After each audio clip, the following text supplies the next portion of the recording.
ये कहानी है ठंड में कंबल की हेरा फेरी। जबलपुर नाम के गांव में सोनू और मुन्नी दो भाई बहन रहते थे। उनके माता पिता का देहांत कुछ वर्ष पहले ही हो गया था, जिसके बाद दोनों भाई बहन अकेले हो गए और जैसे तैसे इधर उधर छोटा मोटा काम करके अपना गुजर बसर करने लगे। सोनू, आज बाहर बहुत ज्यादा ठंड है, तो तू घर से बाहर मत निकलना। मैं शाम तक कुछ काम करके थोड़े बहुत पैसे कमा लूंगी और उन पैसों से हमारे लिए खाना और एक कंबल खरीद के ले आऊंगी। लेकिन दीदी, कंबल तो बहुत महंगा आता है। इतने से पैसों में खाने के साथ कंबल कैसे खरीद कर लाओगी? मैं कोशिश करूंगी कि मालकिन से कुछ पैसे उधार ले लूं, पर मैं उन्हें बोलूंगी कि ठंड में हमारे पास ओढ़ने के लिए कंबल नहीं है, तो शायद हमारी वो मजबूरी समझकर वो मुझे कुछ पैसे उधार दे दे। मुन्नी अपने छोटे भाई सोनू को घर पर छोड़कर काम करने के लिए चली जाती है। वहाँ इतनी ठंड में वो पूरी हवेली में ठंडे पानी से काम करती है और उसकी मालकिन उसे दिन के 50 रुपए दे देती है। मालकिन, क्या आप मुझे कुछ दिन के पैसे उधार पर दे सकती हैं? हमारे पास कंबल नहीं है और इतनी सर्दी में बहुत ठंड लगती है। अगर आप मुझे कुछ पैसे दे देंगे तो मैं अपने और अपने भाई के लिए कंबल खरीद लूंगी। मेरे पास तुझे देने के लिए कोई पैसे नहीं है और तेरा क्या भरोसा, पैसे लेकर भाग गई तो? कंबल खरीदना है तो जाकर और 10 घरों में काम कर और सबसे पैसे लेकर कंबल खरीद ले। मुन्नी की मालकिन उसे पैसे नहीं देती और वहाँ से भगा देती है। मुन्नी को जो 50 रुपए मिले थे, उन पैसों से वो अपने और अपने भाई के लिए थोड़ा खाना खरीद लेती है। तभी उसे रास्ते के कोने पर एक बूढ़ी औरत दिखाई देती है जो लोगों से खाना मांग रही थी। भगवान के लिए कुछ दे दो खाने को भैया, बहुत भूख लगी है। ये दादी माँ तो बहुत भूखी लग रही है, मैं इन्हें अपने खाने में से थोड़ा खाना दे देती हूँ। मुन्नी अपनी थैली से 2 रोटियाँ और सब्जियाँ निकालकर उस बूढ़ी औरत को खाने के लिए दे देती है। ये लीजिए दादी अम्मा, आप ये खाना खा लीजिए। तुम्हारा बहुत बहुत शुक्रिया बेटी, तुम बहुत नेक दिल हो। मैं इतनी देर से लोगों से खाने को एक रोटी मांग रही थी, लेकिन किसी ने मुझे कुछ नहीं दिया, मगर तुम एक छोटी सी बच्ची के अंदर कितनी दया है। दादी माँ, मैं भूख की कीमत समझती हूँ। मेरे माता पिता नहीं हैं और कभी कभी हमारे पास इतने पैसे भी नहीं होते कि मैं और मेरा भाई 2 वक्त का खाना खा सके। इसलिए जब भी मैं किसी को भूखा देखती हूँ तो मुझे बिल्कुल भी अच्छा नहीं लगता। मुन्नी की बातें सुनकर बूढ़ी औरत की आंखों में आंसू आ जाते हैं। बेटी, थोड़ा होने के बाद भी उसमें से तुमने अपना हिस्सा मुझे दे दिया। तुम्हारा साफ नियत और दूसरों के प्रति दया के भाव के कारण मैं बहुत खुश हुई हूँ। तुम्हारी इस रोटी के बदले मैं तुम्हें कुछ ज्यादा तो नहीं दे सकती, लेकिन मेरे पास एक ये कंबल है। तुम इस कंबल को ले जाओ, ये ठंड में तुम्हारे बहुत काम आएगा। क्या आप सच कह रही हैं दादी माँ? क्या मैं सचमुच ये कंबल लेकर जा सकती हूँ? हाँ बेटी, वैसे भी मेरे पास ओढ़ने के लिए एक कंबल तो है ही और एक कंबल मेरे पास रखा ही रहता है, तो ये भला मेरे क्या काम आएगा? तो तुम इसे ले जाओ। बूढ़ी औरत मुन्नी को वो कंबल दे देती है और वो कंबल पाकर मुन्नी बहुत खुश होती है। मुन्नी घर आकर अपने भाई को सारी बातें बताती है, तो उसका भाई भी मन ही मन बूढ़ी औरत का बहुत धन्यवाद करता है। दीदी, क्या हम उन बूढ़ी दादी को अपने साथ नहीं रख सकते हैं? वैसे भी हमारा दुनिया में कोई नहीं है और वो बूढ़ी दादी भी अकेली रहती है ना। अगर वो हमारे साथ रहेगी तो उन्हें रहने को घर मिल जाएगा और हमें दादी माँ मिल जाएंगी। तुमने बिल्कुल ठीक कहा सोनू। जब कल मैं काम से आऊंगी तो आते हुए दादी माँ को घर लेते आऊंगी। हाँ दीदी, लेकिन अभी मुझे बहुत भूख लग रही है। तुम खाने को क्या लेकर आई हो? आज खाने में रोटियां और आलू की सब्जी है, ये लो, तुम जल्दी खा लो। क्या मतलब दीदी, आप मेरे साथ खाना नहीं खाओगी क्या? नहीं सोनू, आज मुझे भूख नहीं लगी है तो तुम खाना खा लो। नहीं दीदी, मैं जानता हूँ कि आपको बहुत भूख लगी है, लेकिन खाना कम होने की वजह से आप ऐसा कह रही हैं। लेकिन अगर आप खाना नहीं खाओगी तो मैं भी खाना नहीं खाऊंगा। इसके अंदर 2 रोटियां हैं, एक मैं खा लेता हूँ और एक आप खा लीजिए। सोनू अपने हाथों से अपनी बहन को खाना खिलाता है। तभी वो खाना खाते हुए कहता है, काश हमारे पास पेट भर खाना होता तो कितना अच्छा होता ना दीदी। पहले सर्दियों में माँ हमारे लिए गाजर का हलवा बनाती थी और कभी कभी तो गोभी के पराठे, तो कभी कभी मेथी के पराठे भी। लेकिन अब हमें पेट भरने के लिए कितना संघर्ष करना पड़ता है। सोनू के इतना कहते ही वहाँ पर गाजर का हलवा और तरह तरह के पराठे आ जाते हैं। अचानक वहाँ इस तरह का खाना आता देखकर दोनों भाई बहन डर जाते हैं। दीदी, ये सब क्या हो रहा है यहाँ पर? यहाँ पर अपने आप इतना सारा खाना कहाँ से आ गया? तुम दोनों डरो मत, ये खाना मैं तुम दोनों के लिए लेकर आया हूँ।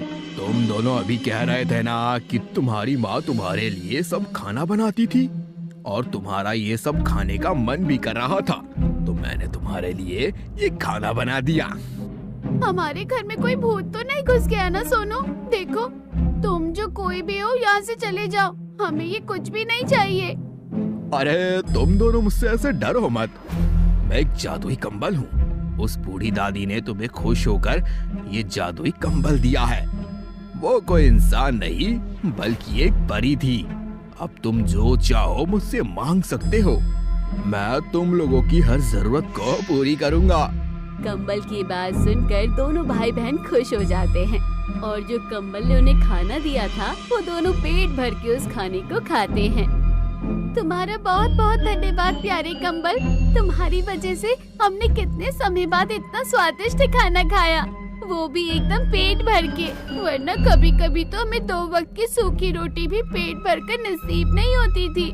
मैं बहुत बुरा समय देखा है ना, लेकिन तुम चिंता मत करो, अब से मैं हमेशा तुम्हारे साथ रहूंगा और तुम्हें किसी चीज की कोई कमी भी नहीं होने दूंगा। जादुई कंबल उन दोनों के लिए 2 नए कंबल लेकर देता है और घर में 2 बिस्तर भी लगा देता है। दोनों भाई बहन अपने अपने बिस्तर पर आराम से सो जाते हैं। लेकिन रात के समय अचानक बारिश में ठंड शुरू हो जाती है। उनके घर की छत जगह जगह से टूटी हुई थी, तो घर के अंदर पानी भरने लगता है और टूटी फूटी खिड़की भी खुल जाती है और घर के अंदर ठंडी हवा और बारिश की बूंदें आने लगती है। हे भगवान, एक तो पहले ही इतनी ठंड है, ऊपर से बारिश भी आ गई। तुम्हारा शुक्र है जादुई कंबल कि तुमने हमें ये कंबल दे दिया, वरना हम तो ठंड में जम जाते। हाँ जादुई कंबल, तुम्हारा बहुत बहुत शुक्रिया। अब तुम दोनों मेरे दोस्त हो तो तुम्हारा ख्याल रखना मेरी जिम्मेदारी है। तुम रुको, मैं अभी इस बारिश का भी निवारण कर देता हूँ। जादुई कंबल अपने जादू से उनके टूटे फूटे घर को एकदम नया बना देता है और घर में कहीं भी फिर से बारिश का पानी नहीं आता। ये तो तुमने कमाल कर दिया जादुई कंबल, तुमने तो पलक झपकते ही हमारे टूटे फूटे घर को नया बना दिया। मुझे समझ नहीं आ रहा कि मैं किन शब्दों में तुम्हारा शुक्रिया करूं।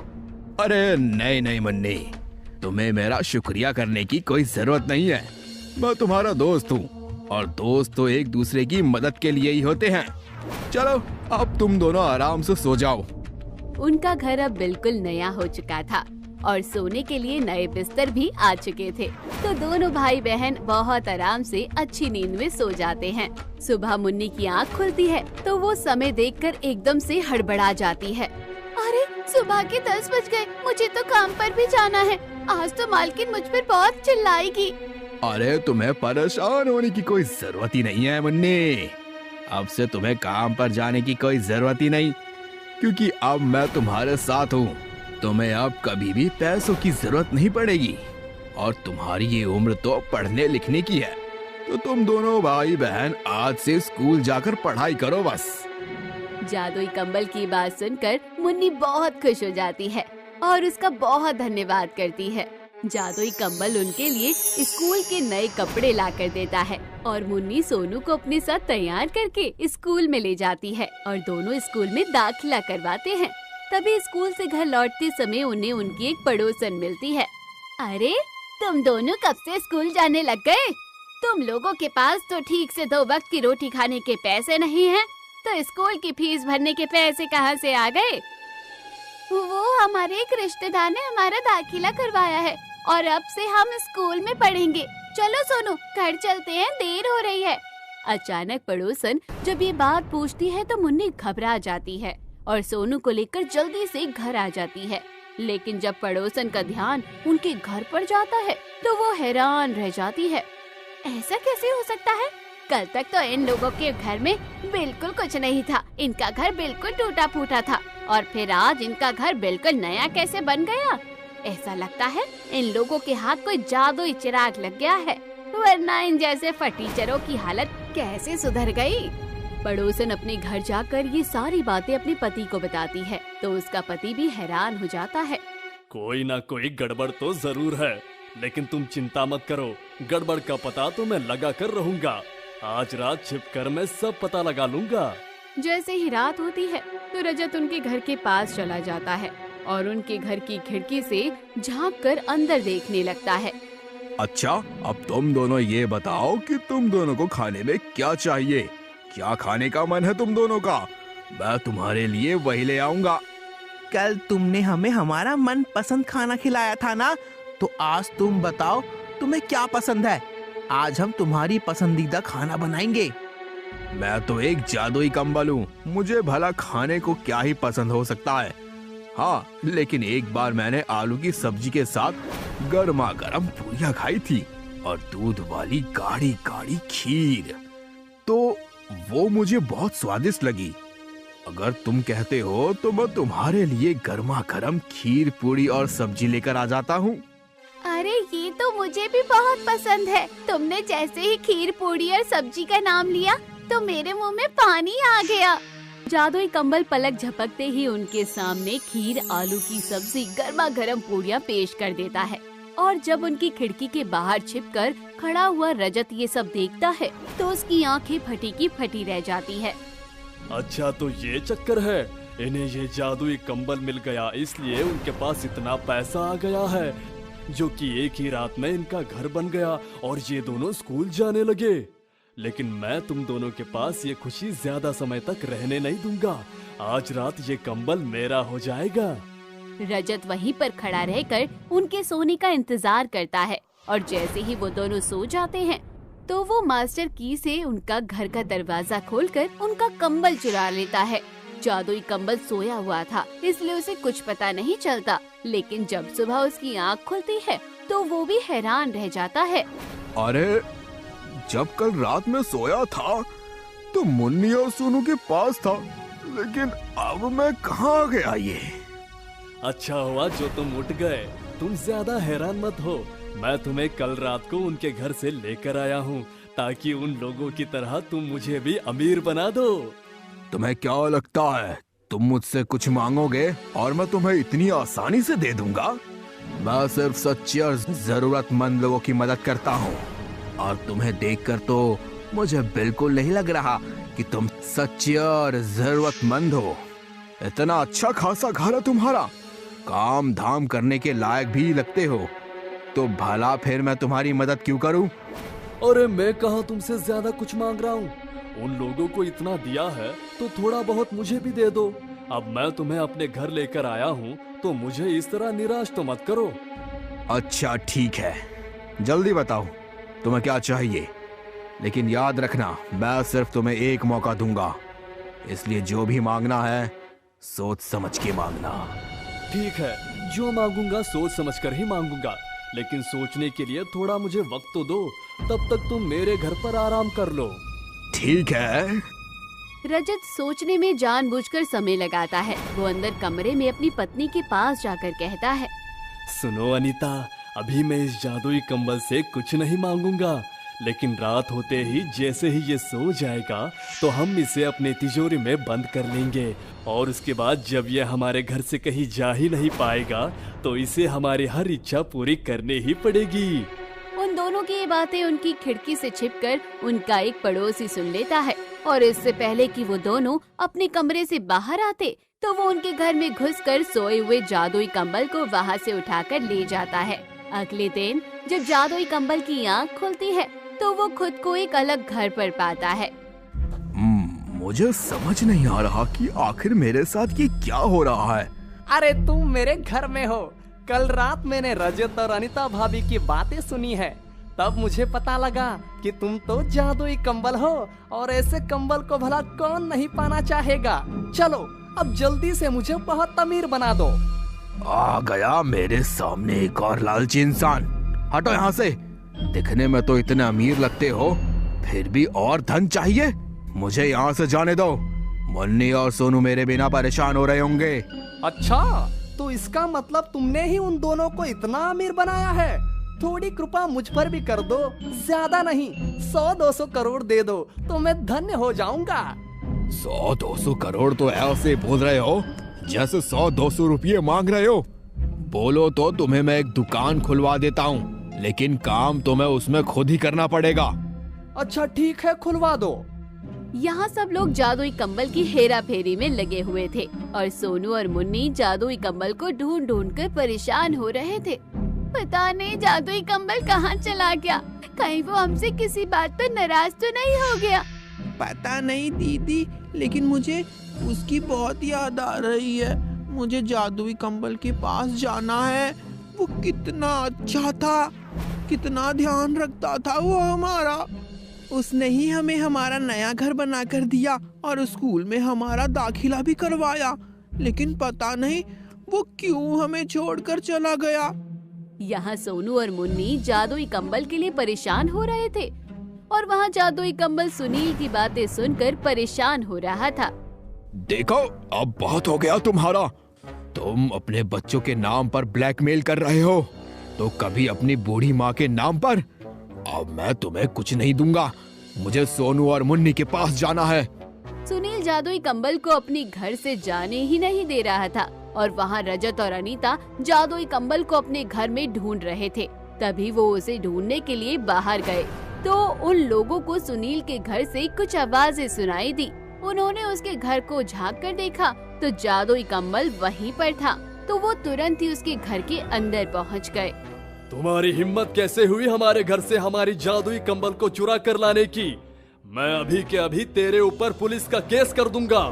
बोल तो ऐसे रहे हो जैसे ये जादुई कंबल तेरा ही है। इसे मैं लेकर आया हूँ तो अब ये मेरा है। जा यहाँ से। वो दोनों आपस में झगड़ने लगते हैं, और उन दोनों के झगड़ने की आवाज जादुई कंबल को ढूंढ रहे मुन्नी और सोनू तक पहुंच जाती है। वो दोनों जब उनके घर देखते हैं तो जादुई कंबल वहीं पर था। वो जल्दी से अंदर आकर जादुई कंबल को उठा लेते हैं। हम दोनों कब से तुम्हें ढूंढ रहे हैं जादुई कंबल, तुम क्यों चले गए थे? हाँ जादुई कंबल, पता है हमें तुम्हारी कितनी याद आ रही थी। अरे अब तुम दोनों यहाँ कैसे आ गए, और तुमने इस कंबल को उठाया कैसे? मुझे इस कंबल को दो, ये कंबल मेरा है। अरे चुप रहो तुम। ना ये कंबल इनका है और ना ये कंबल तुम्हारा है, ये कंबल मेरा है। उन लोगों को लड़ता हुआ देखकर मुन्नी और सोनू डर जाते हैं, और वो दोनों कंबल को छीनने के चक्कर में मुन्नी और सोनू को धक्का दे देते हैं, जिससे वो दोनों गिर जाते हैं और उन्हें चोट लग जाती है।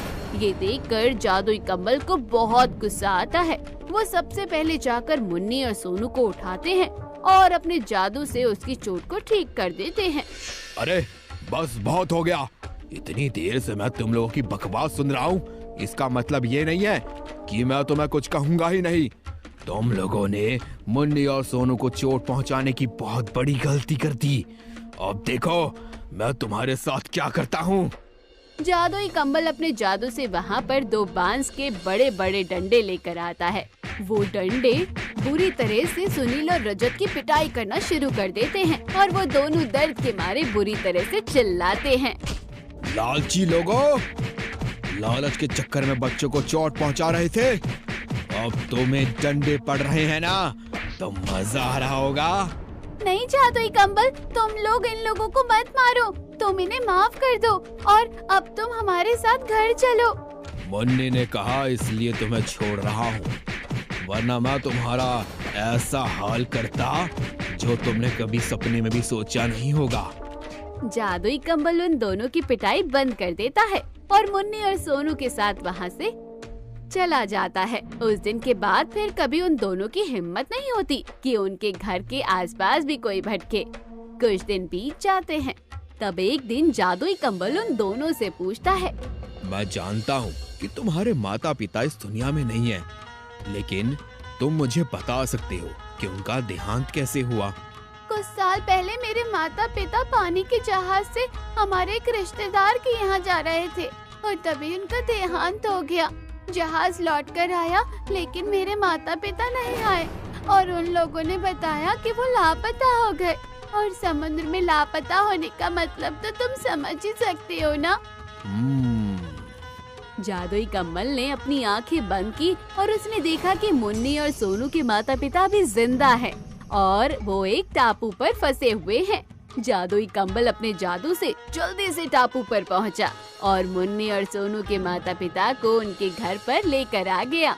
अपने माता पिता को अपने सामने देख मुन्नी और सोनू बहुत खुश हुए और जब उन्हें सारी सच्चाई पता चली तो उन्होंने जादुई कंबल का बहुत शुक्रिया और धन्यवाद किया।